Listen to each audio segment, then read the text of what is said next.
Programa Novo Alvorecer, trazendo boas novas para você. Uma realização Assembleia de Deus de Caratinga. Meus irmãos, a paz de Cristo para você, que alegria no nosso coração estarmos juntos mais uma vez no programa Novo Alvorecer, levando até você a mensagem poderosa da Palavra de Deus. Hoje o nosso programa é com conteúdo especial da lição de Escola Bíblica Dominical, onde nós continuaremos aqui abordando subtemas dentro da mordomia cristã.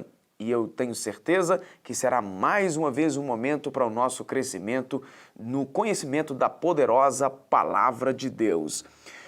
Esse programa é uma realização da Igreja Assembleia de Deus, Templo Central em Caratinga, Minas Gerais. Se você quiser conhecer um pouco mais sobre a nossa igreja, acesse aí o nosso portal na internet www.adcaratinga.com.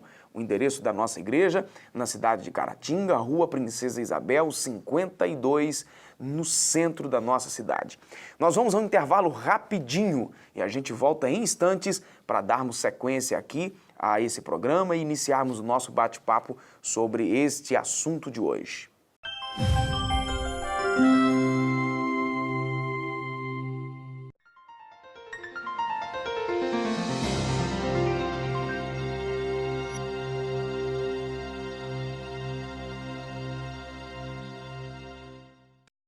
Continuando o programa Novo Alvorecer, Joás, mais uma vez, bem-vindo, Deus te abençoe.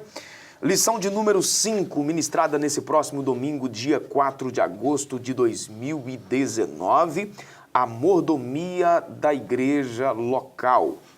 1 Timóteo, capítulo 3, versículos 14 e 15, escrevo-te estas coisas para que saibais como convém andar na casa de Deus, que é a igreja do Deus vivo, a coluna e firmeza da verdade. O cristão deve valorizar a igreja local como um ambiente de adoração, comunhão e serviço ao reino de Deus, é o que diz a nossa verdade prática. Recomendamos aí a leitura de alguns textos da Palavra de Deus, Atos capítulo 9, 1 aos Coríntios capítulo 1 e também Hebreus capítulo 10.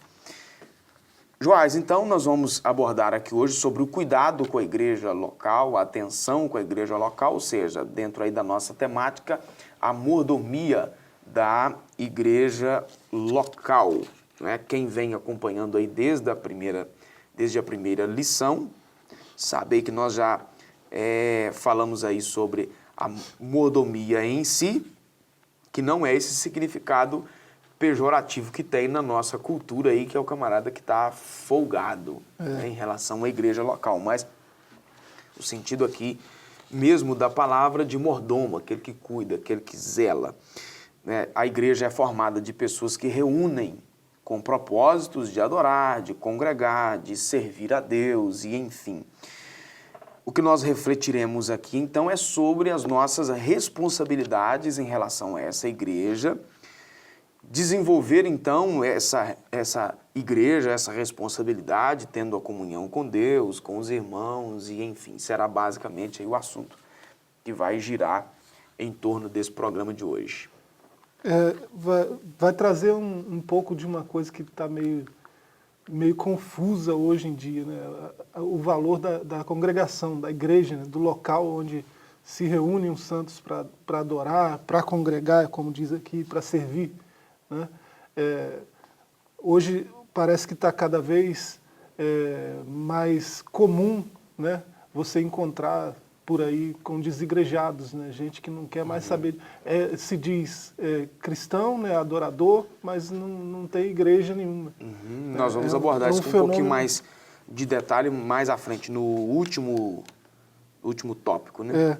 Logo na introdução aqui já traz a importância da igreja, né? Como esse local, né? Onde você faz tudo isso aí, adoração, congregação e serviço. Né? Adorar, eu posso adorar de maneira particular, mas na igreja, né? Nesse local onde a congregação se reúne, a gente faz isso junto. Né? Congregação, né? Gregar é estar junto. Né? Congregar é quando gente que anda junto se junta para um propósito específico, né? E servir, né? Servir como que eu vou ter a oportunidade de servir sendo sozinho, sendo crente sozinho? Né? Eu não tenho tantas oportunidades assim. Né? Eu vou ter que ficar pulando daqui e ali, né? Procurando coisas para fazer. Né? Quando eu tenho essa oportunidade na congregação, gente que eu conheço, gente que eu sei da índole, gente que eu convivo. Né? Isso além de desenvolver outras coisas que sozinho não tem condição, Claro. como por exemplo, perdoar alguém, né? Como recomendação bíblica, tolerar alguém pelos seus erros, Tolerância, em amor, humildade. né? Né? Não é tolerar o erro, é diferente. É tolerar a pessoa que errou, ser tolerado também. Não é? Aprender da palavra. Isso, né? dividir experiências, né? Nós aprendemos mais de Deus, além do que está nas Escrituras, nós aprendemos mais de Deus com as experiências que dividimos uns dos outros do que com as nossas próprias experiências, porque a minha experiência é só minha experiência. Né? Agora, se eu estiver junto com você, junto com outras pessoas, vai somar o que eu tenho de experiência, a sua experiência, a experiência do outro, e aí juntos nós vamos crescer muito mais. Isso. Não é? Sobre a mordomia ainda da igreja local, algumas coisas que acontecem na igreja local que nós só vamos poder ter condição de participar disso fazendo parte mesmo da igreja local, estando reunido em algum lugar, que é a questão aí da manifestação dos dons espirituais, né? A diversidade de dons, né? Você vê, por exemplo, o exemplo da igreja de Corinto, onde havia manifestação de todos os dons espirituais. Né? Ao longo dos séculos, Deus confiou a proclamação da sua palavra aos seus seguidores. Aí o comentarista faz um retrospecto aí desde os tempos antigos, né? Lá de volta de Moisés, de Samuel, dos profetas e enfim. Atravessaram-se então os anos, os tempos, né? Chegou então a esse tempo em que todos nós devemos zelar pela palavra de Deus, levando-a, estudando, examinando-a profundamente, entendendo o seu significado, o seu valor e enfim. O que se espera então que na liturgia de um culto cristão a palavra de Deus tenha a preferência. Né? A pregação, o ensino da palavra tem a preferência no culto. Se essa mordomia, se esse cuidado com a palavra não acontecer, isso vai gerar prejuízos grandiosíssimos, né? Tudo isso aí já foi dito sobre a valorização da palavra. Né? Esse Salmo 119, que é citado aí, né? Quando a gente lê ele todo, não é uma leitura tão difícil. Com 15 minutos a gente lê ele todo. Né? Parece que alguém desanima quando vê um salmo desse tamanho. Mas ele vai falar disso aí, da importância da palavra de Deus. Né? Entender a palavra, né, e proclamar a palavra, isso tudo é dever da igreja. Né? E se a igreja tirar o espaço da palavra na liturgia do culto, né, como está dizendo aí, os prejuízos são até incalculáveis, né? Porque nós somos igreja quando nós praticamos o que o Senhor nos determinou para praticar. Né? Ele manifestou sua vontade, ele manifestou o seu caráter, tudo na sua palavra. A maior revelação de Deus que nós temos é a sua palavra. Né? E se nós tiramos o lugar da palavra nos nossos cultos, né, na nossa vida, né, por que não dizer assim, né, o prejuízo não dá para medir, né, é sem tamanho. Muito triste quando isso acontece. E a gente percebe, você pregador, você percebe mais do que eu. Né? A gente percebe como a palavra tem perdido espaço nos nossos cultos. Né? A gente preenche com tantas outras coisas, que tem o seu lugar também, né? Mas a gente vai diminuindo cada vez mais a exposição da Bíblia. Né? Exato. Baseado num falso argumento de que Deus fala, né, com muito tempo e Deus fala com pouco tempo. Na verdade, Deus fala até no silêncio, né? Claro. Mas a orientação bíblica, o ensino bíblico, você não faz ele com 1 minuto, com 2 minutos, né? Porque aqui vai envolver estratégias de ensino, né? A pedagogia, né? A maneira de expor. Então, você não faz isso com pouco tempo. Né? E não é um livro qualquer, né? A Bíblia tem textos aí que você pega um versículo com pouquíssimas palavras e você pode fazer para você expor esse versículo, as verdades que ele está dizendo, você precisa de muito tempo. Exato. Né? É muito rico. Pois é, aí e é outro desmerecimento o cuidado, tanto que Deus teve para que essa palavra chegasse a nós, quanto o cuidado daqueles que a escreveu, né, o cuidado daqueles que a transcreveu para frente. Né? Não tinha formas de armazenamento de texto igual temos hoje. Você imprime um texto aí, você deixa ele guardado em algum lugar por décadas e décadas e décadas e o livro está lá, né? Mas, e aí a gente vê o cuidado que essa turma toda teve para quando chegar na nossa geração, simplesmente com 1 ou 2 minutos você explana a palavra e está resolvido. Né? Triste, né? Verdade. Sobre ainda esse cuidado dentro ainda da palavra, vem o processo de evangelização e o discipulado também, que é a exposição da palavra. A palavra ela tem um poder transformador. Né? Outros livros requerem esse tipo de poder, né? Mas quando você vai ver a fundo mesmo, né, mudança de vida interior, né, mudança que brota de dentro para fora, a gente só enxerga esse fenômeno no contato com as Escrituras. Você vê pessoas que eram de um jeito e quando tiveram contato com a verdade das Escrituras, se transformaram completamente. Né? E assim, embora outros livros produzam mudança significativa na vida de alguém, né, é como tem uma analogia do leme do barco, né? Aquele barco que está programado com uma rota, né? E o leme só vai naquela programação, né? Ele está no piloto automático, ele só vai naquela direção. Certas técnicas de autoajuda e coisas do tipo que tem hoje para você mudar a vida, prometem mudar a sua vida completamente com 10 passos, coisas do tipo. Né? É como alguém que chega nesse grande navio que está indo numa programação, né, automática para uma direção, uma determinada direção, e você muda a direção. Né? Você tem que fazer um esforço muito grande para mudar a direção, né? E assim que você se cansar um pouco, não tiver mais força, né, você vai soltar e ele vai voltar para a programação. Né? É como se esse barco fosse a vida da pessoa. Né? A pessoa está programada para aquilo, né? Porque ela vem trazendo conhecimentos, né? E aquilo vai moldando a pessoa vai em certas direções, né? De acordo com o que ela adquire da vida.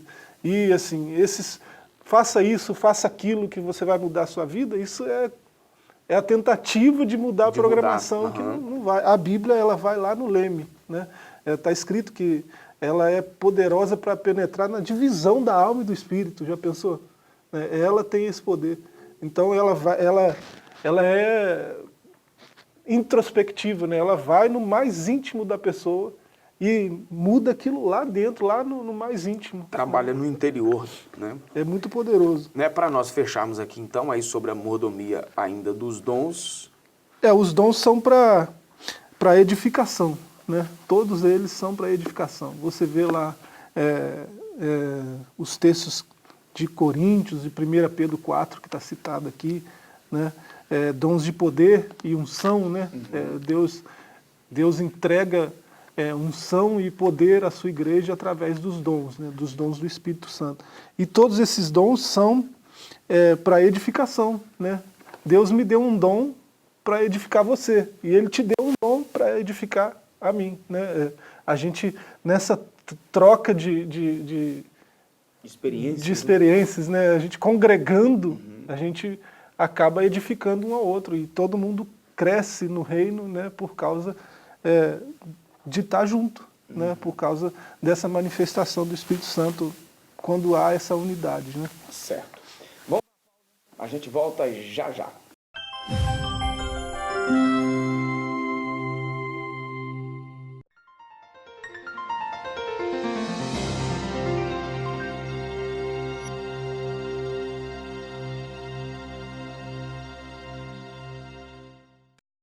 Voltamos com o programa Novo Alvorecer, uma realização da Igreja Assembleia de Deus, Templo Central em Caratinga, Minas Gerais. Segundo tópico da nossa lição, onde nós estamos trabalhando aqui sobre o cuidado, o zelo com a nossa igreja local, onde nós congregamos, a mordomia da igreja local. Continuando aqui dentro dos aspectos do cuidado com a igreja local, nós falamos aqui sobre a administração dos bens espirituais, que é a palavra, os dons, a evangelização e o discipulado. Nós vamos continuar aqui falando agora sobre o cuidado com a ação social da igreja e na igreja, né? Nós temos aqui dois exemplos iniciais sobre o incentivo à ação social no Antigo e posteriormente no Novo Testamento. No Antigo Testamento é destacado aqui a fala do rei Davi, Salmos 37, versículo 25, quando ele diz que foi moço e agora estava velho, mas não havia visto o justo desamparado, nem mendigar o pão à sua descendência. Depois nós temos ainda Provérbios, onde o sábio escreve: informa-se o justo da causa do pobre, mas o ímpio não compreende isso. O texto mostra que não podemos nos omitir quanto à necessidade dos nossos irmãos. Aí temos ainda os ensinos dos profetas, Isaías, Jeremias, Ezequiel e Zacarias. Eu vou citar aqui do Novo Testamento já de uma vez para adiantar. Nós temos nos evangelhos de Jesus a multiplicação dos pães e peixes por 2 vezes.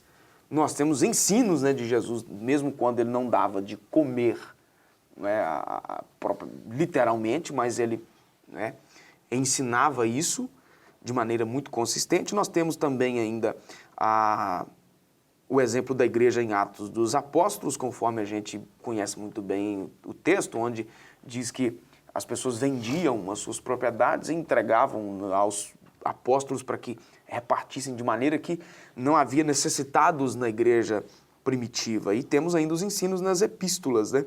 Como é o caso aqui do apóstolo Paulo, dando ênfase ao socorro aos necessitados, aos pobres, aos carentes e enfim.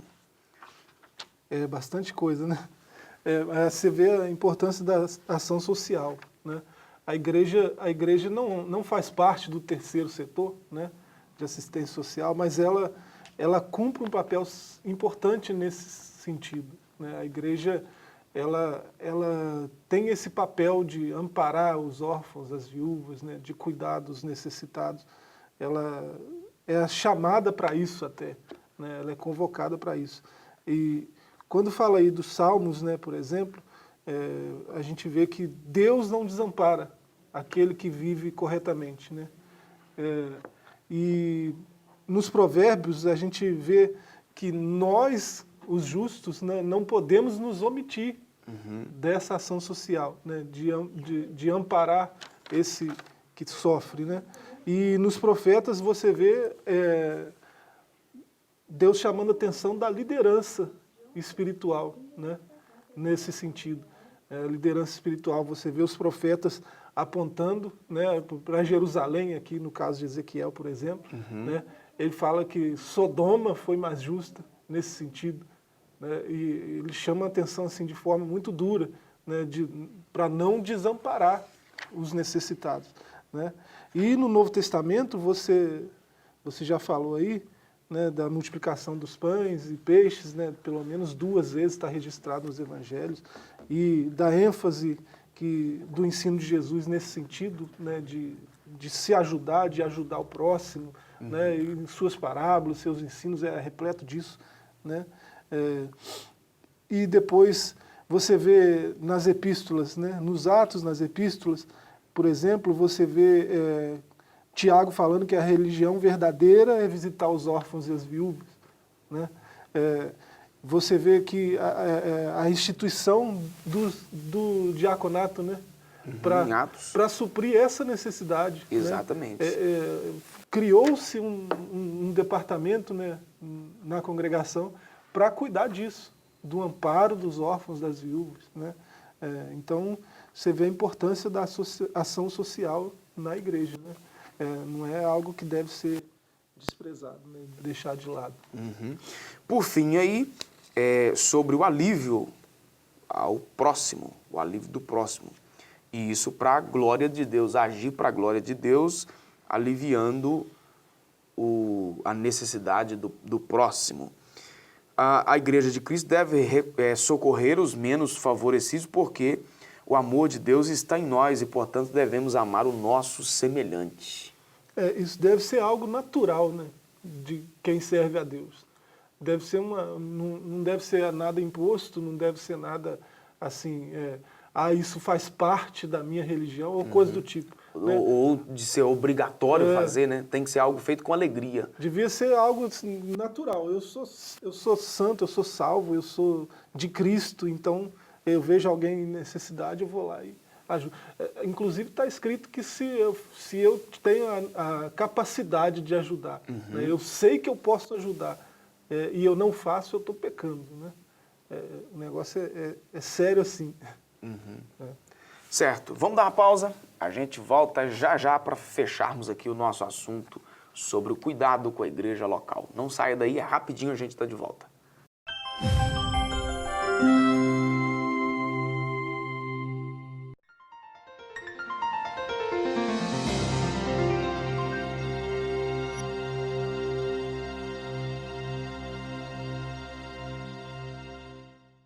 Continuando o programa Novo Alvorecer de hoje, uma realização da Igreja Assembleia de Deus, Templo Central em Caratinga, Minas Gerais.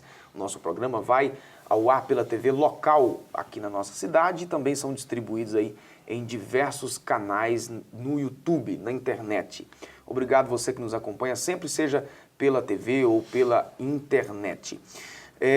Continuando aí, para fecharmos o assunto, nós falamos sobre a mordomia com os bens espirituais, né, dons, palavra, discipulado, evangelização. No bloco anterior aí, nós falamos então sobre a assistência social, que é um dos aspectos desse cuidado com a igreja local. E por fim, agora, nós vamos falar aí mais no sentido espiritual, no sentido aí de congregar, no sentido de estar juntos, no sentido de líderes como mordomos, como aqueles que realmente cuidam dos negócios do reino de Deus. Você falou lá na introdução, Joás, sobre o crescimento dos desigrejados, que é um dos fenômenos, né, em crescimento, não só aqui no Brasil. Aliás, nós herdamos isso, né, de algumas outras nações, não é? Isso também não começou dentro do... Ou diria diferente, né? Que isso não é apenas um problema no meio protestante, não é? Esse já é um problema já recorrente até no meio católico, onde há alguns anos atrás, né? A gente era criança, talvez aí, a gente já ouvia isso vem bem antes da gente, de alguém que se identificava como um católico, mas ele dizia, não, eu sou católico, mas eu não frequento a missa, não frequento a igreja, enfim. Então há esse fenômeno em crescimento dos desigrejados, e um dos perigos desse movimento é a falsa ideia de que a igreja sou eu, e não preciso frequentar os cultos regulares, não preciso ser membro de uma igreja local. Aí o autor coloca aqui que quer sua igreja local seja grande ou pequena, ou um ponto de pregação, devemos nos alegrar com os irmãos, estar juntos, participar de princípios estabelecidos na palavra de Deus, que só é possível participar desses princípios à medida que estivermos juntos congregando. A ceia do Senhor, ouvir a palavra, partilhar dos dons espirituais, assistir aos mais necessitados. Tem tantas coisas que são essenciais, né, do cristianismo, né? Você só pode se dizer cristão se você faz certas coisas, tem certas práticas, vive de certa maneira, né? Que não tem como, é impossível ser cristão sozinho, é impossível, não tem como, né? Você falou aí, como que eu vou comungar sozinho? Eu vou ministrar ceia para mim mesmo, né? Eu conheço gente que faz isso e não se dá conta do absurdo que está fazendo, né? Até se gaba com alguém que está fazendo isso. Mas não faz sentido, né? É comunhão, partir do pão. Eu quebro a matzá, né? Lembrando lá a Páscoa, né? Então, não tem lógica nenhuma esse tipo de cristianismo solitário, né? Não existe. Basta você olhar para a analogia que Paulo fez, né? Da igreja como corpo de Cristo, né? Se eu cortar esse dedo aqui, não é mais meu corpo. Ele não vai ter utilidade nenhuma mais. E nem sobrevive sozinho, né? Está morto fora do corpo. Né? Então não faz sentido. Esse cristianismo solitário não faz sentido. Né? O texto de Hebreus 10, 25 aí, né? Não deixar de congregar como é costume de alguns. Né? Se tivesse tempo para falar mais disso aí, seria muito interessante, mas a gente precisaria de um programa só para isso. Né? Então vamos lá. Então vamos lá. Continuando então sobre a mordomia agora dos líderes, né? O líder cristão como mordomo de Deus. Pastores, líderes da igreja local como mordomos têm grande responsabilidade diante de Deus pelas almas que lhes são confiadas.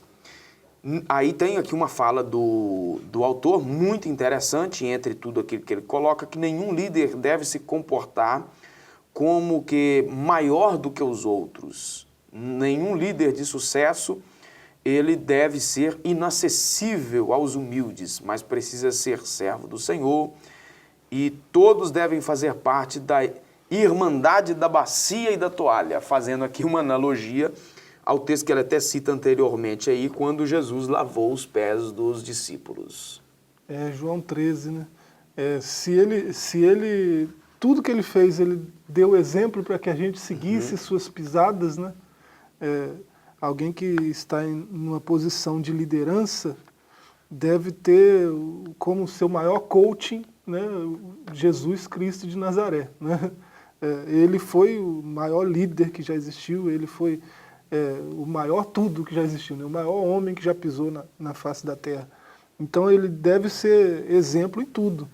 E como líder, ele nunca se colocou acima de ninguém, ele foi só se humilhando, se rebaixando, se rebaixando, se rebaixando. Né? Deixou glória, deixou trono, deixou céu, né? Deixou os seus para ser levantado no madeiro, né? E depois desceu às partes mais baixas da terra, desceu no inferno. Essa questão aí da humildade ele dele... foi só se rebaixando. Né? Essa questão da humildade dele aí foi o problema que Judas teve, né? Judas pensava que depois dele operar um grande feito lá, um milagre, enfim... ele deveria ir para a praça para ser aplaudido, para ser aclamado como rei. Entendeu, só que a né? ideia era política, né? Ele não entendeu, né? Ele queria um libertador político, né? E não um libertador da alma, né? Exatamente. E foi o que Jesus fez. Então, que os líderes aprendam, né, com Jesus, né? A ser humilde, acessível, né? E interessante, essa palavra aqui é interessante, né? Sobre a acessibilidade dos humildes ao líder. Né? Você vê Jesus sendo acessível, não é, por uma mulher pecadora. Né? Aliás, chegou um ponto que João 4, né? Ele, cansado de viagem, se assentou à beira do poço porque viria uma mulher. Ou seja, alguém insignificante diante de tantos problemas culturais, religiosos e, enfim, daquela região, mas conseguiu acesso ao mestre. E ele tocando um leproso, Né? naquele contexto Exato. Cultural, pensa bem. É? No esquife, né? No caixão do menino lá que estava para ser sepultado.